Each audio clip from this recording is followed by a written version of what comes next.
The basketball transfer portal is going absolutely crazy. We're also going to look at the spring game and have some ideas of what the NCAA could do to change all of it. All of this and more on today's Locked On Boston College. You are Locked On Boston College, your daily podcast on the Boston College Eagles, part of the Locked On Podcast Network, your team every day.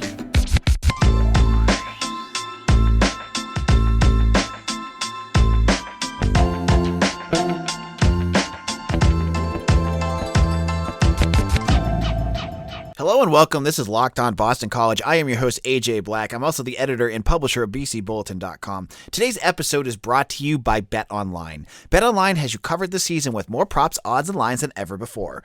BetOnline, where the game starts. All right, so spring football game is on Saturday. It's at Alumni Stadium. It's an 11 o'clock kickoff.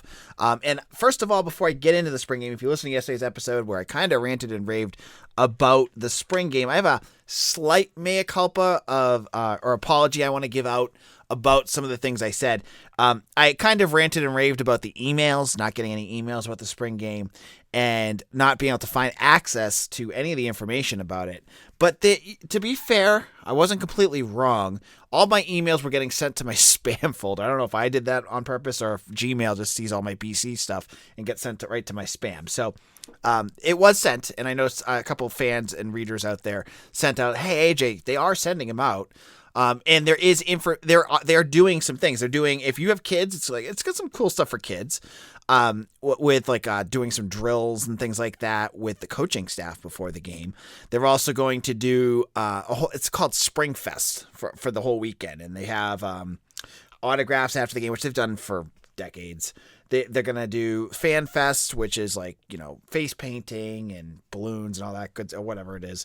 But the other piece that I laughed at was when I said, they got to give out stuff for people to come in. They're giving out Fan Fest shirts for the first 500 people that show up to the game. So credit to BC there. Now, that being said, I still stand by my thoughts that it's not being advertised a lot, because they also said, it's on their website.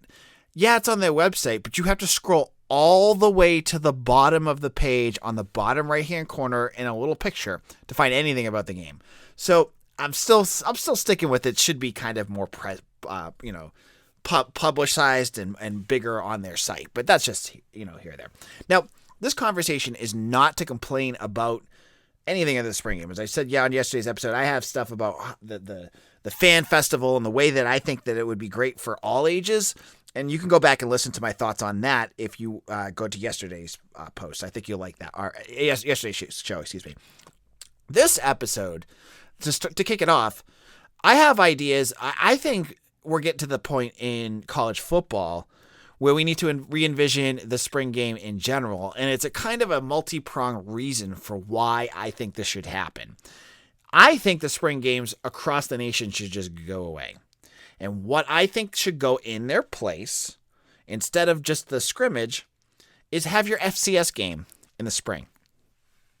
And the reason why I say that is I think the FCS should play in the spring.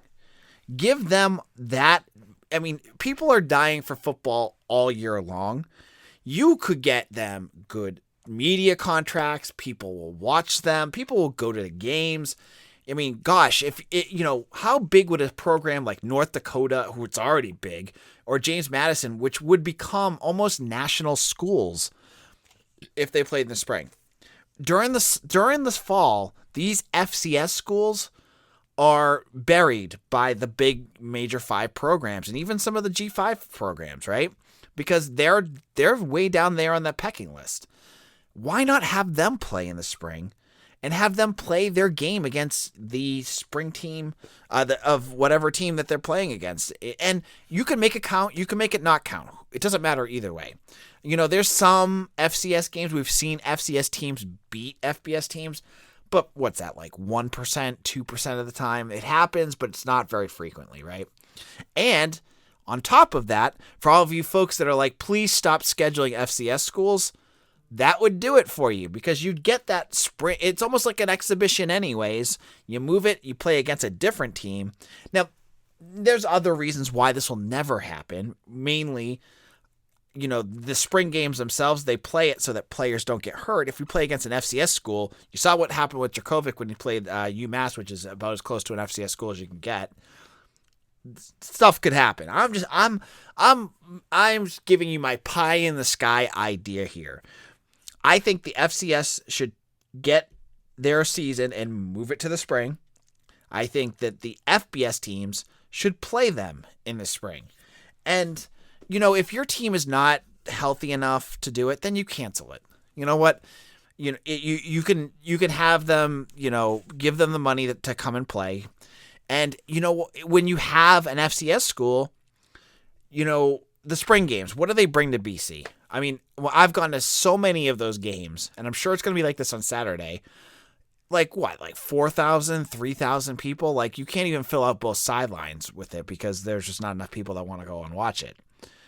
You go to an FCS game, yeah, during the school year, it's not the most attended game, but if you put it in the spring and you bring in 28,000 people, that's a big difference. So that's my idea. And what that does is for all of you folks that want harder schedules, that gets that FCS schedule team off of your fall schedule. That puts them in the spring, and guess what? You now have an extra slot that you can fill with another FBS team. You could play a Pac-10 team, Pac-12 team, a Big Ten team. You name it, you could figure it out. And that just frees up another slot, and you get a more interesting schedule.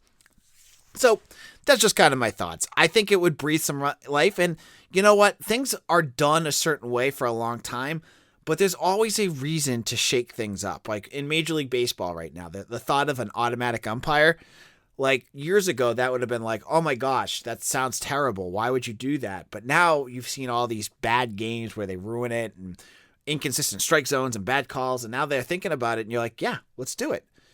And now I think a lot of folks are thinking about these FCS games and going, you know what? I'm kind of done with them. They don't really do a whole lot. How can we re-envision it? Now, you could just take it out of the schedule. I know a lot of you have said that to me, like, get the game out. And I know many of you don't care, but if you remove that FCS game and just get rid of it, those programs are going to be in a world of financial hurt. You're going to upend, 90 teams, 75 teams that, play against, whatever it is. It could be even more than that. They play an FBS team every year. They get a big paycheck, no matter if they're playing Boston College, UMass, UConn, Alabama, whoever they're playing, they get a big paycheck out of that. And that helps sustain their athletic departments.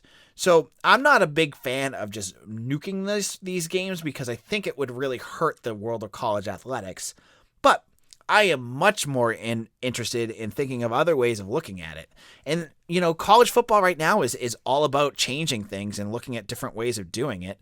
Why not make the FCS game your spring game? You could invite URI, you could invite Maine, you could, rotate, you could have Holy Cross. You could have Stonehill. Stonehill College just announced that they're going to go Division I. You could have them come down and get killed. And you know what? It's just an exhibition anyways. You get more fans in. I don't know. Just something I've been thinking about. And, I'm not a commissioner of sports, obviously, and I know there's a lot of moving parts there. But in a moment, we're going to switch up gears and get into basketball because the basketball transfer portal is absolutely scorching hot, and Boston College is right in the midst of it. You're going to want to hear who they're connected with after the break. Now, our next partner has a product I use literally every day. I started taking AG1 because I had a tough time with my gut. I wanted to feel better with more energy, a better immune system, just feeling better about myself. Now, I've been taking AG for about, 3 months, 4 months now, and I love it. It doesn't taste like it's super healthy. It has kind of a mild tropical taste that I actually look forward to each morning. So what is with this stuff? Why would you want to take it? It's because they have 75 high-quality vitamins, minerals, whole food source superfoods, probiotics, and adaptogens to help you start your day right. This special blend of ingredients supports your gut health, your nervous system, your immune system, your energy, recovery, focus, and aging. All the things that you like. Now, tons of people take some sort of multivitamin, and it's important to choose one with the high-quality ingredients that your body will actually absorb. AG1 is a small micro habit with huge benefits. It's one thing you can do every single day to take care of yourself. And to make it easy, Athletic Greens is going to give you a free 1-year supply of immune-supporting vitamin D and 5 free travel packs with your first purchase. All you have to do is visit athleticgreens.com/college. Again, that's athleticgreens.com/college to take ownership over your health and pick up the ultimate daily nutritional insurance. This is AJ Black, Locked On Boston College here. On tomorrow's show, it is Mailbag Friday, and I am encouraging each and every one of you that is listening to the show. There's over 500 of you on every show this week, so I want each of you that have been listening to send me a question. I am looking forward to questions on recruiting, football, BC, anything you want to ask me. You want to ask me what my favorite beer is, you can ask me that. If you want to ask me, what about the running back position? Who's going to be the second and third running back? Ask me that. You can ask me anything you want. And if it's a good or even entertaining question, I will read it on air on Friday's episode. To do that, hit me up on Twitter at AJBlack_BC. You can either throw it in my mentions or send it to me in a direct message. My direct messages are open. So if you want to do that, or if you wanted to send me a message on direct message, tell me how much you hate me, you can do that too. I don't care. I'm as I get older, I get thicker skin. I can handle it. So, Mailbag Friday, do it on Twitter, or if you're not a Twitter person, and I know not everyone does Twitter, you can email it to me at bostoncollegesi@gmail.com. Or the third option, head over to maroonandgoldforums.com. It's our forum for Locked On Boston College, BC Bulletin, all of it into one. I have if you go to the football part of the page, actually I'll put it in the podcast part, it'll say mailbag requests needed. So go in there, you can sign up, it's totally free, and join our message board, and you can add your questions there as well. So I hope you do that. Now, we've been talking a little bit about basketball and getting into their transfer portal. And I need to give a shout out to Tom Kay, who's part of the Maroon and Gold forums, who corrected me when he said that there are 2 transfer portal spots open for Boston College right now. Now, there had been rumors that Gianni Thompson was going to enter the transfer portal, and I haven't heard anything since then, and I think the initial reports have kind of been retracted. He's been tweeting all sorts of stuff about BC, so I don't think he's going anywhere. And I think everyone else, I think the roster other than that is set. So BC has 2 transfer portal slots, and that's good. That's kind of what you would want at Boston College. You don't want, kind of like what Halfley says with football, every year you needing like 7 transfer guys, because it's like basically throwing a bunch of guys in one team and trying to figure it out on the fly. BC has some good continuity next year with Mekhi Ashton-Langford, DeMar Langford, Quentin Post, Jaden Zachary, and TJ Bickerstaff all returning. You get guys that you know what they can do. You can work with them. You can try to fix some of the flaws of the team. But you can also add some depth. Now, BC has a lot of depth on their team next year because they got 4 really exciting true freshmen coming. Donald Hand and Prince Aligby are both 4 stars. Hand is a guard. Aligby is a forward or wing. Then they also have Chaz Kelly, who's a guard, and Armani Mighty, who I think is going to be a really good, but kind of raw right now, center. So going into the transfer portal, I think BC has 2 real needs. I think they're going to be looking at a backup center, someone that will bridge between Post and Mighty, because I don't think Mighty will be ready next year. I think he'll be the 3rd center, and you might see his role increase as the year goes on, but he's a guy I think they're going to need to work with a little bit. He's kind of one-dimensional right now. He's a very strong defender, but I've heard his offense has a lot of work to go. So I don't think he'll be someone you want, but you're going to need that extra extra center to eat up minutes. So you're going to want an experienced center, someone who's going to get minutes, because Quentin Post was the backup center last year, and he played quite a bit, so you're going to need someone like that. And then I kind of think BC has a need either for an outside shooter, someone who could pop a 3, or basically kind of like what you do in a fantasy football draft, the best available player, right?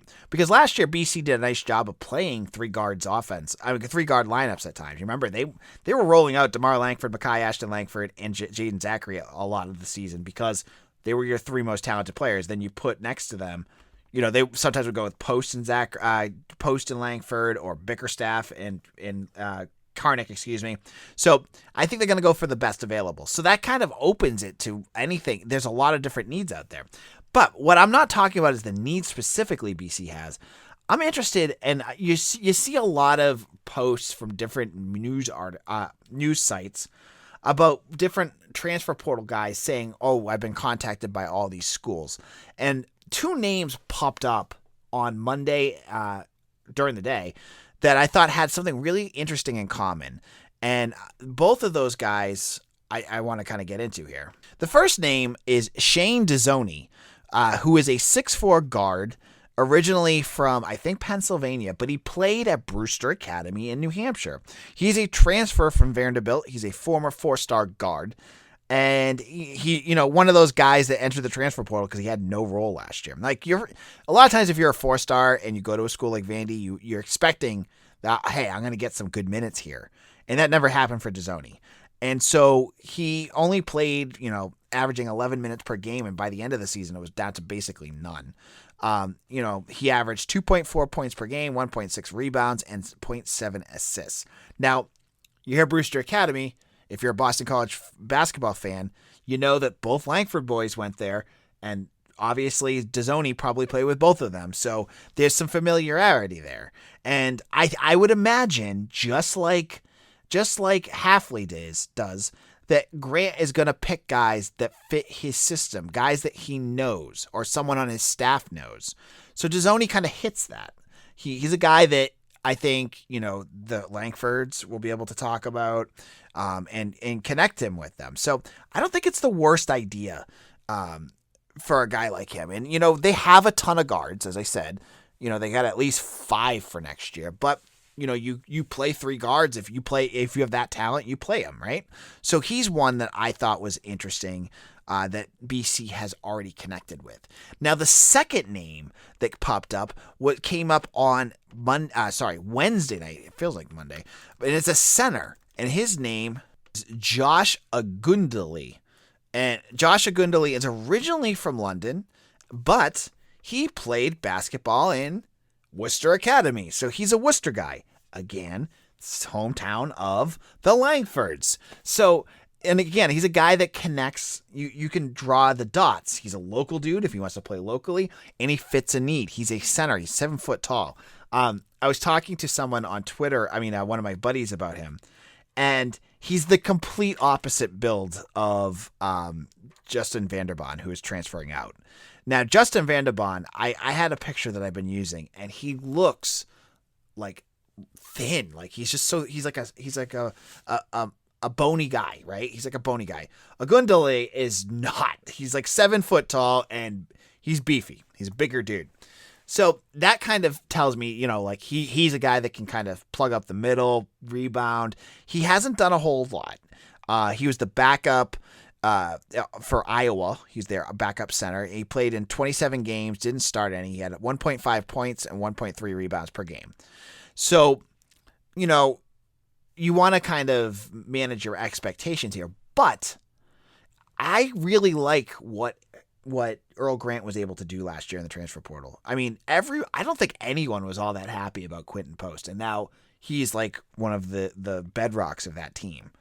And if Grant goes out and finds guys like this and says, I'm looking at their stats, it's not lining up, but what I want this guy Agundale to do is to be that backup, because you could go with your bigs, you could go Post, Agundale, and then Mighty.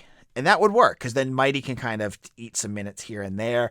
If there's games that are, lopsided one or the other way, you can sit Post and play the other two. There's ways to do that.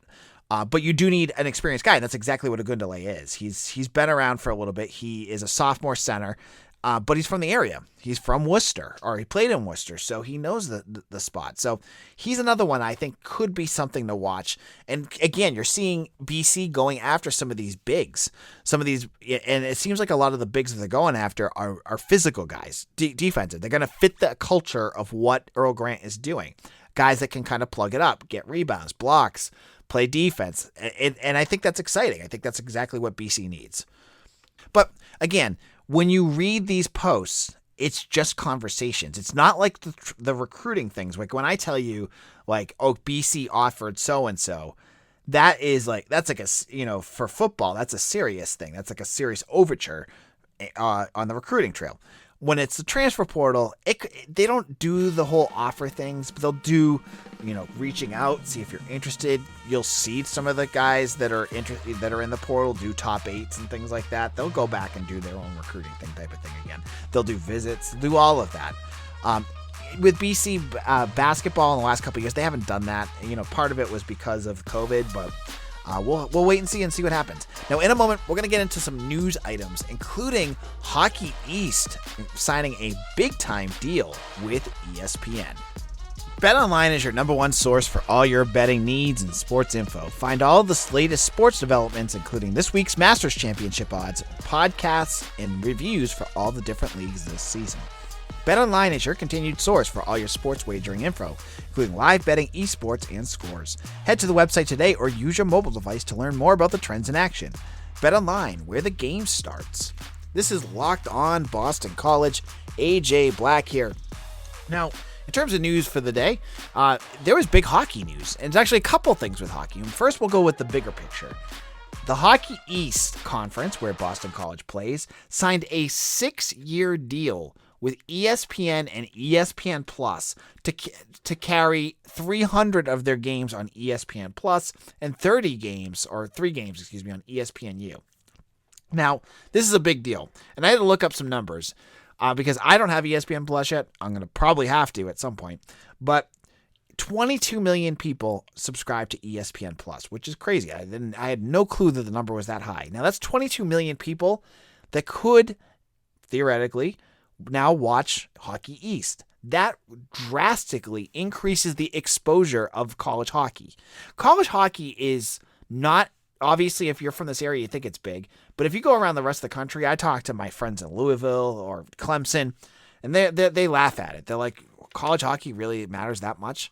So it's not a big deal to other parts of the country, but if they start to watch some of these games, if you're a big hockey fan, if you watch the Bruins or you're watching the Hurricanes down south or the Panthers, and you're craving more hockey, college hockey is a perfect supplement to your daily hockey needs, right? So Hockey East getting this out so other people can watch it, because before it's buried on Nesson for the Northeast, so that really kind of, again, makes it the tribal community type of thing where it's only up here, but it makes it national. It gets it out there nationally, right? And they said, that this is going to have ESPNU. That's big time, right? It's almost better than the football deal where the ACC network is kind of like its own little entity. So I think that's a big deal. Now, and on top of that, Hockey East also announced that they're continuing their deal with Nesson. So all the games that aren't going to be on ESPN will be on Nesson now too, which is what they've always been doing. The Bean Pot will be there. The Hockey East tournament will be there. So you'll see there's more opportunities now for those games. And I love that. Any chance that you can get more college hockey on TV, even as a BC fan, is awesome, because of all the sports that BC plays, between women's basketball, men's basketball, even baseball, I find hockey the hardest to find to watch on TV. Now, the bigger games, they'll put them on, but they Hockey East or shove it off to some other thing, for how long was it going on where, if they played at, Vermont, you had to pay $10 to rent the stream for it? None of that anymore. And I know they've done some other things since then, but I'm really excited to see this really grow the conference. And we talked transfer portal news for basketball. Well, there's transfer portal news for hockey. It doesn't get the same buzz as basketball does, but Boston College reportedly, according to Mike McMahon used to cover Merrimack, but I think he has just a Substack now, but he reported out that Boston College is landing a transfer from Notre Dame. It's just like football. Cam Burke, who's a forward, he's a Boxborough native from Massachusetts. He had 19 points this year for the Irish. This is his 5th year. He's going to play his final year. More talent on that offensive line. I think that's good. They're obviously going to need to build a little bit on that defense. The defense struggled a lot last season. But that's one addition, and we'll keep our eyes open because sometimes those, as I said at the beginning, hockey transfers, you don't hear much about it, and I want to make sure you know. So it's another good addition, another nice depth piece for Boston College. And then that will wrap up our episode. As I said, tomorrow's episode will be about the mailbag. I'll answer that. I'll have some final thoughts about the spring game, and we'll get into everything in between. Make sure to follow us on YouTube. I put up, I'm going to be putting up some extra things up there that you're going to want to follow. Just go to YouTube and just hit in Locked On Boston College. You'll find our page. Hit that subscribe button. It helps every little bit to do that. And follow me on Twitter at AJBlack_BC. So we'll be back again for Friday's show. We'll see you all again soon. Take care, everyone.